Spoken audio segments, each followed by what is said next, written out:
So we're going to start. My name is Mehul Merchant. I'm the volunteer for the Big Data DLA, and I hope you guys are enjoying the event over here. So I'm pleased to introduce Kuassi Mensah from Oracle Corporation. He's also the father of Mensah Club. You know that? No, I'm just kidding. I'm the child by birth.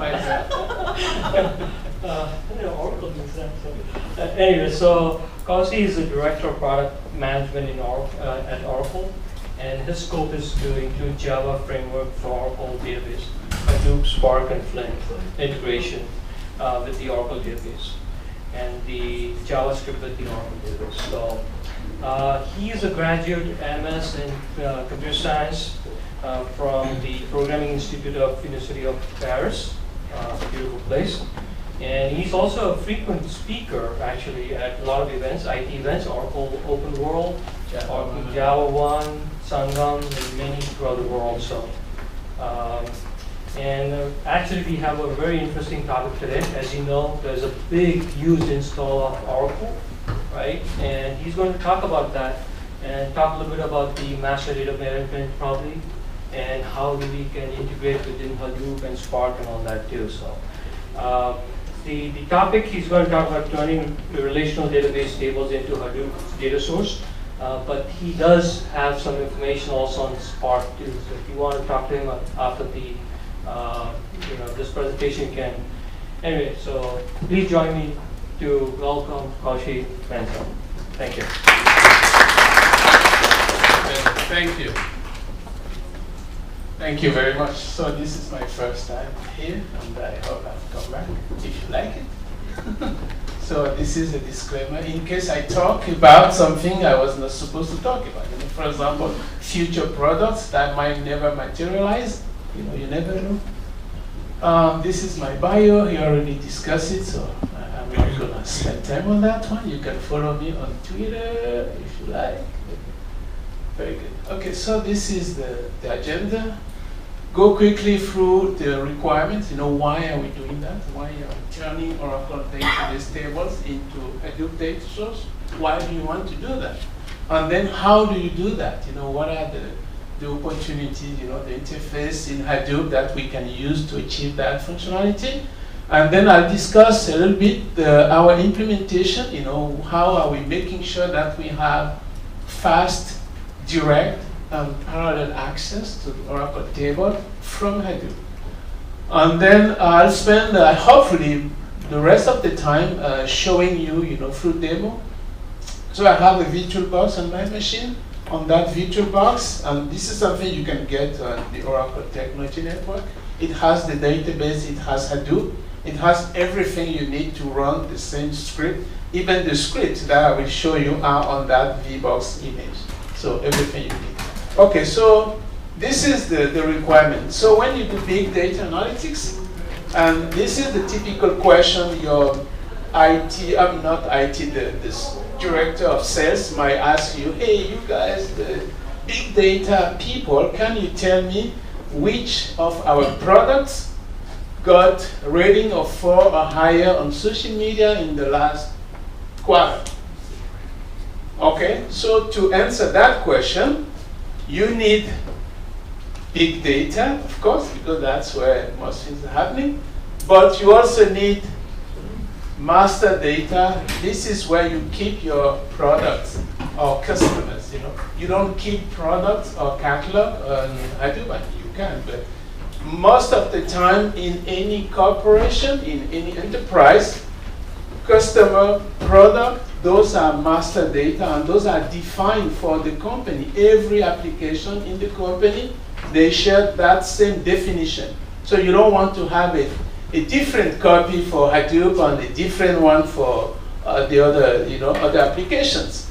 And you might say, okay, so why don't we copy it over, right? Why don't we copy the master data onto Hadoop and access, do the join, everything we need to do just locally, right? So you can do that.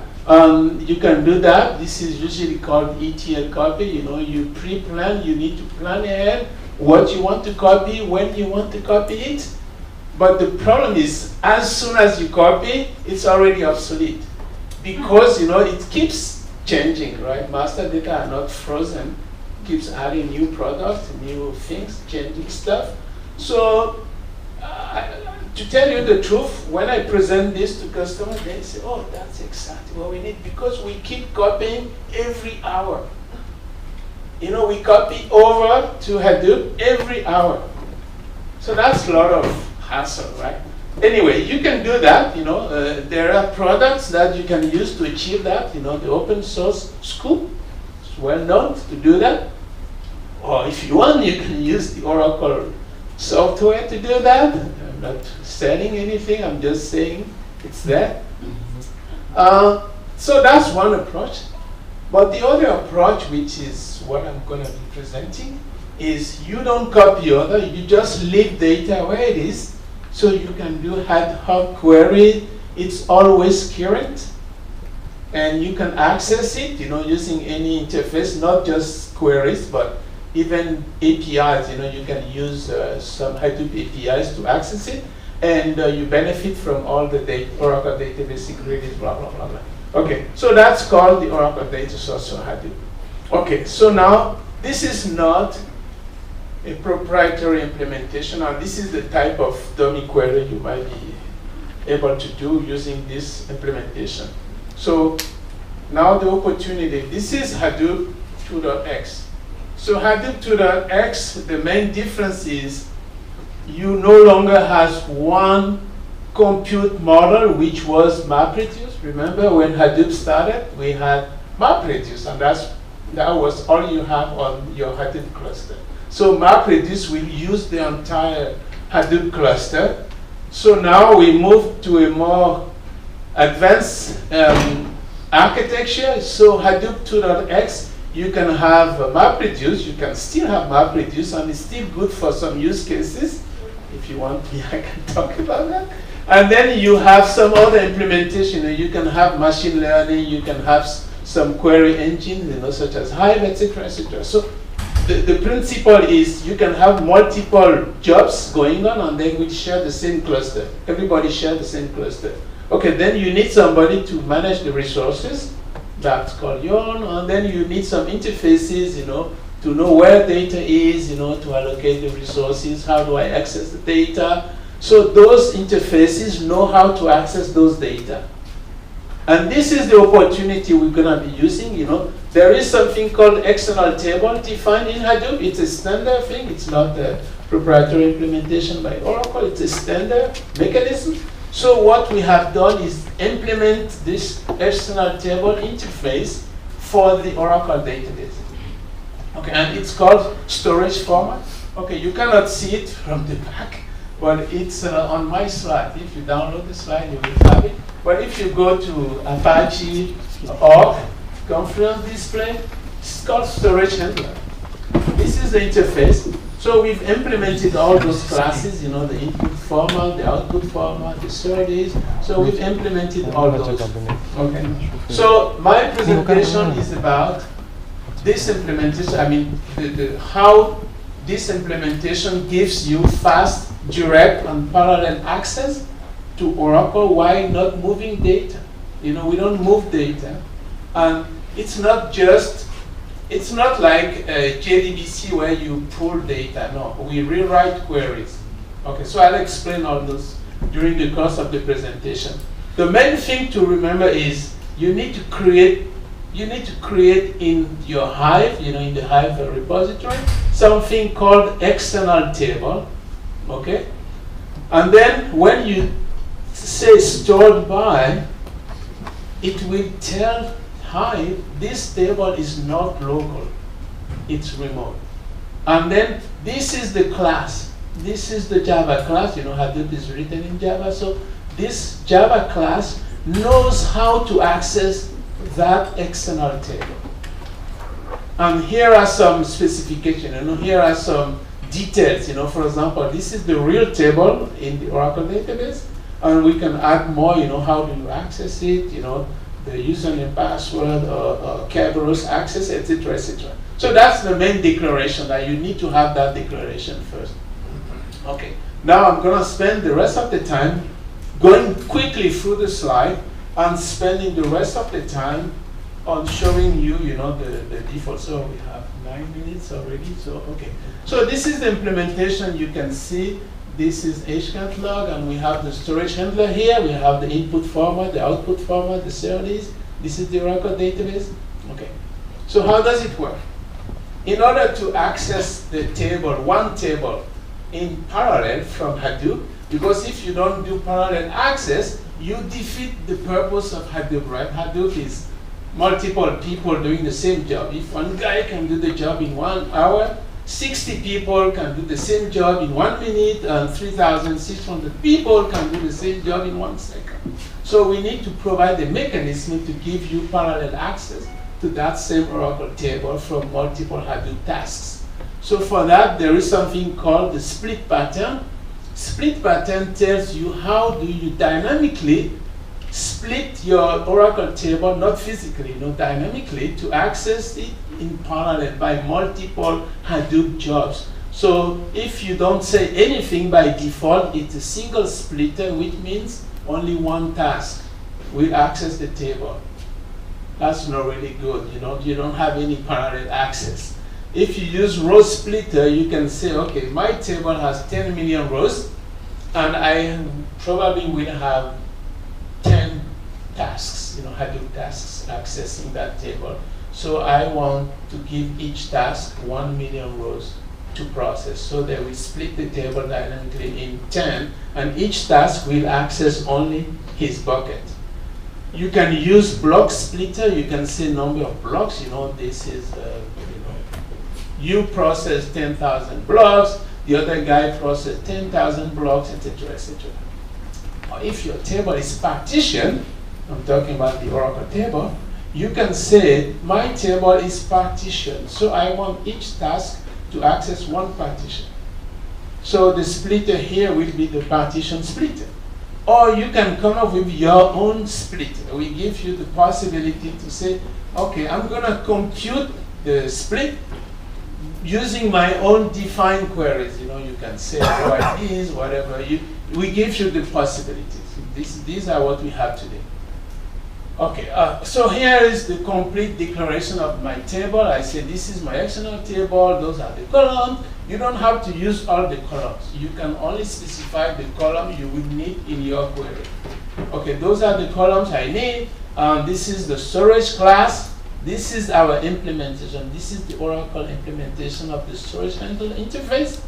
And these are the properties of the real table at Oracle. This is how you access that table through JDBC, username, password. And I say, don't do this because this is, the network is not safe, so you don't want to use username, password in clear. This is for demo purposes only. Usually you use Kerberos or some more advanced authentication. And so this is the real table, and here we're using the partition splitter, which means each task will use a partition of the Oracle table. So this is how it works. You specify a Hive query. You write your query. You say, okay, tell how many stars we get from Hadoop social media in the last quarter. You come up with a SQL query, a Hive SQL query, which does a join between the big data on HDFS or NoSQL with the remote table, right? Okay, so now the Hive will generate an execution plan, and will send the portion of the execution plan which relates to the Oracle table, to the XML table. It will send that to our software, which is the storage handler, because the storage handler is supposed to know how to access that table. So it will say, hey, you get this part of the execution plan, and you take care of that and give me the result set. So what we will do is we will get a secure connection to the database, we will introspect the table, we will generate split based on the split pattern that you specify. Okay, we will generate and we will rewrite the query. Each task will have a specific query written for it. Remember, we dynamically split the table into n splits, right? So we have to rewrite the query to give each task a specific portion of that table. Okay, so it's not just a stupid conduit to the Oracle table. We rewrite the query, we send the query to Oracle, we execute, and we return only the result set. So only the matching rows are returned to Hadoop, to Hive, which is the query coordinator, to do the join with the local HDFS data and send the result to the end user. Okay? So this is a smart software which introspects, generates splits, connect, multiple connections, simultaneous connection to Oracle. And now the question you might ask, and I think it's in the next slide, this is the big picture. Okay, so this is your query. We have created the XML table. Okay, it's stored somewhere in the H catalog of Hive. And then this is your query. Your query comes, we found that there is an XML table. The part of the execution plan that relates to the XML table is sent to the storage handler. The storage handler connects to the database. Look at the split pattern, determine how many splits you need, create those, rewrite the queries. So each split now will have its own query. This is the Hadoop cluster. The problem is you don't want, let's say you have 100 split here. Do you want to send simultaneously 100 connections to the Oracle database? You can do that, but your database admin might hate you because you did not ask him, and suddenly you are throwing 100 or 1,000 connections to the database. So he might not like that. So you need to negotiate to ask him, how many concurrent connections do you allow me at any given time? And he will say, I'll give you 50, because I like you. Okay, then, but you have 100 tasks here. So what's going to happen is, at one time, you will fire 50 tasks. That's why there is only 3 arrows here, because I want to show the thing that we don't fire every task simultaneously. So you fire 50, they do their thing, and you fire another 50. So all split will be executed, but not at the same time. Now the question we will ask is the result set consistent? Because they are not run at the same time.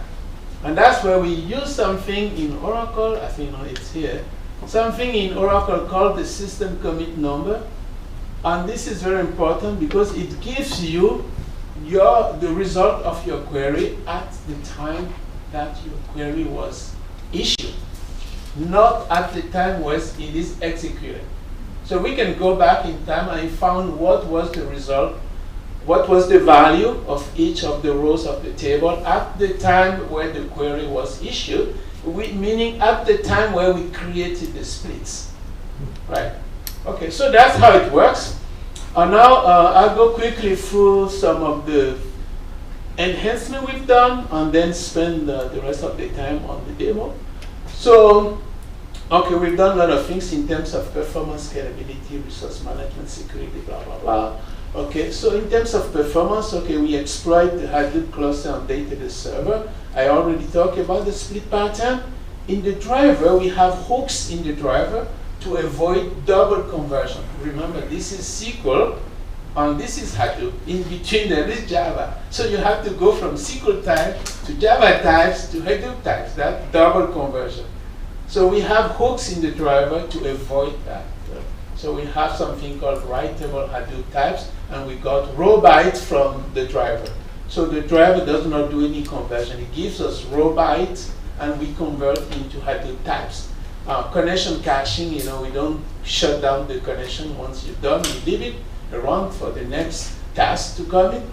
Integration with database pool. This is something, a connection pool on the database side.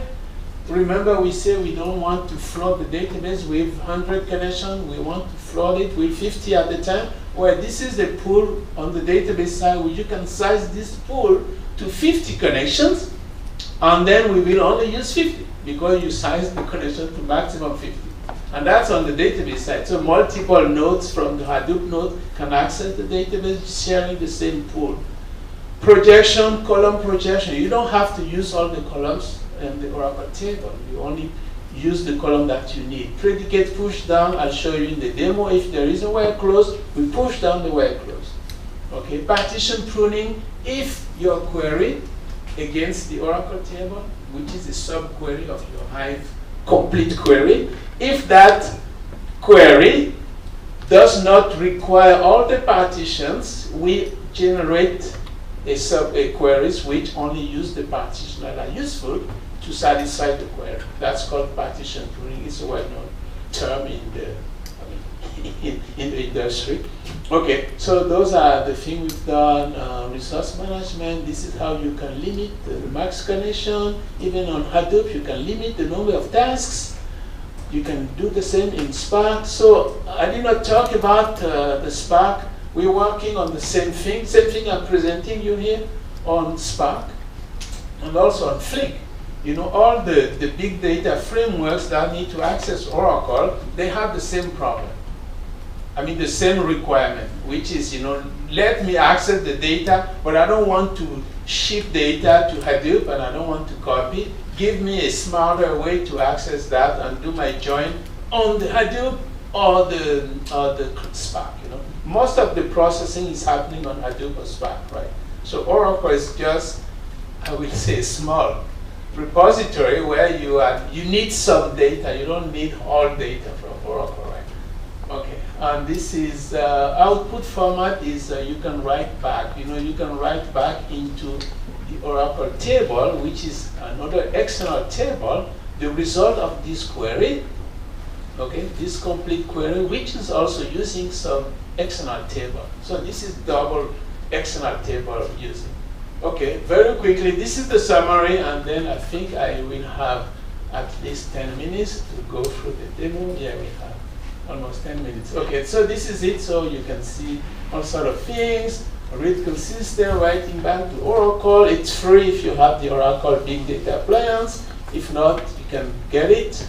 It's already in the cloud services. So everything I say can be on-premise or in the cloud, right? It does not have to be on-premise. Things can be in the cloud environment. Okay, so I'll spend the rest of the time and show you some demo. It will help you understand some of the things I talk about so quickly. Okay, so I come here. I have a VirtualBox. My VirtualBox is here. I hope you can see people in the back. I hope you can see. Okay, so here I'll show you. Okay, so what you see here, when I say create external table, this is the external table, okay? And I give it the name employee data simple, okay? So these are the columns stored by the storage handler, some certain properties, some username, password, how to access the table, and look at the split pattern. I say single splitter, right? And this is the name of the Oracle table. Single splitter means only one query, one task, okay, no parallel access. Okay, now here I have employee data partition. Partition, I'm using the partition splitter, okay? And this is the same Oracle table. The same Oracle table, and I create two external tables referring to the same table, which means if I have a Hive query and I refer to employee data simple, this one. If I refer to this one, it will use single splitter. If I refer to employee data partition, it will use the partition splitter. Okay, so it helps you understand the notion of external table. It's not physical. You just create a reference, and with this reference comes the split pattern, some properties, right? So that's what it is. Now, the queries. Okay, I have a predefined queries here. Before running, I'll show you the queries. I have 4 queries to show you, so it should be good with the time, the remaining time. Okay, so let me show you the query, and then I'll execute the query.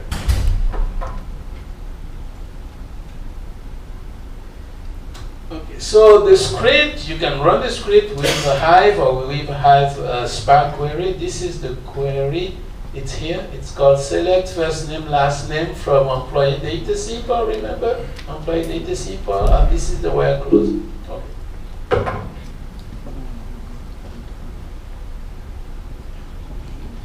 So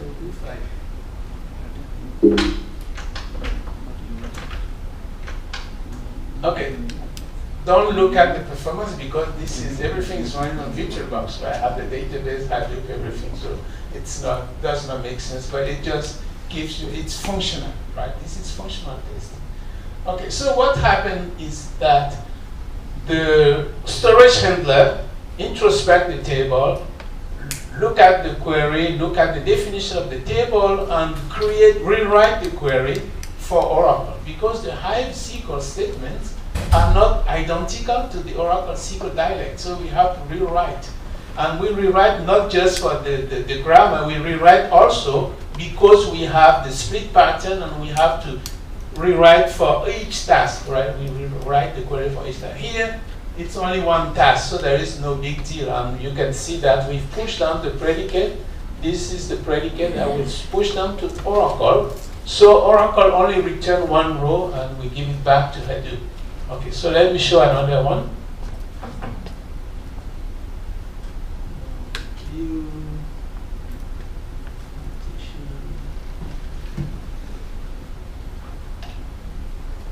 Okay, this one, it's the same query. It is the same query, but here we are referring to employee partition table. Okay, which means we're gonna use the split pattern called partition because that table was created with the split pattern named partition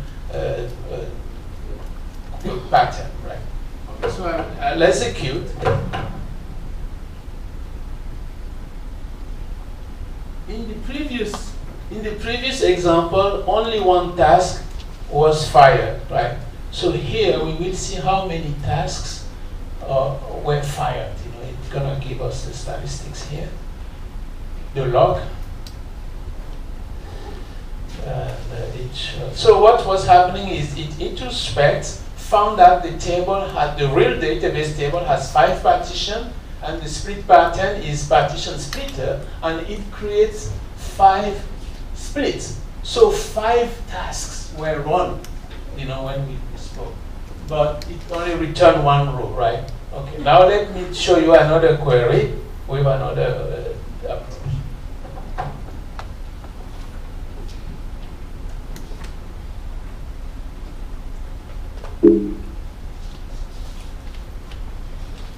Okay, this here, the query is different. This query is different. You know, this query is querying still the employee partition, but here we are using salary as the criteria.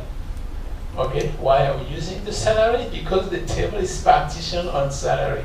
I want to show you partition proving, you know, how we can prove partition. So I'm going to execute the query.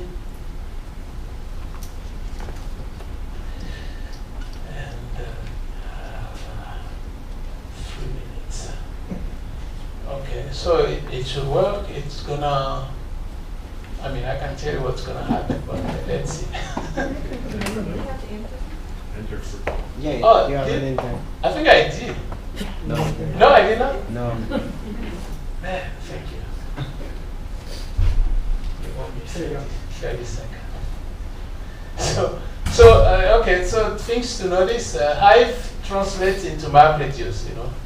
I mean, Hadoop is MapReduce. Okay, so you did not see the log. Let me show you the log. It's at the top.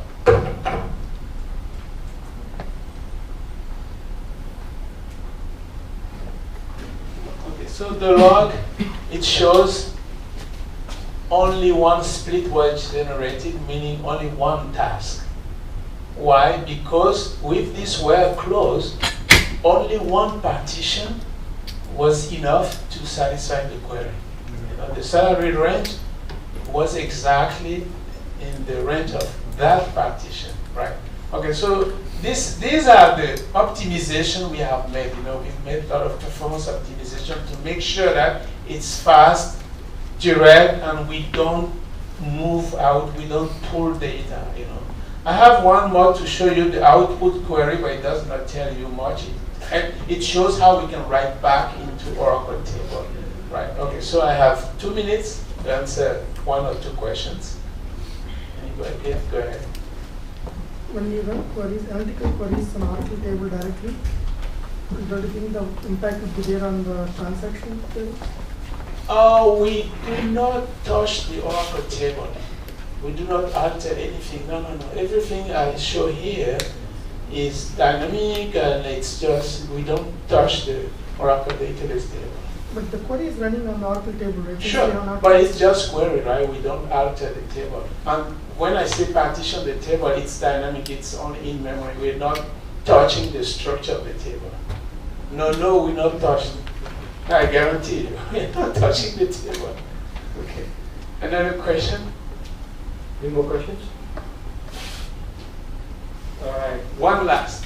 No? Okay. Okay, good. Thank you very much. Thank you.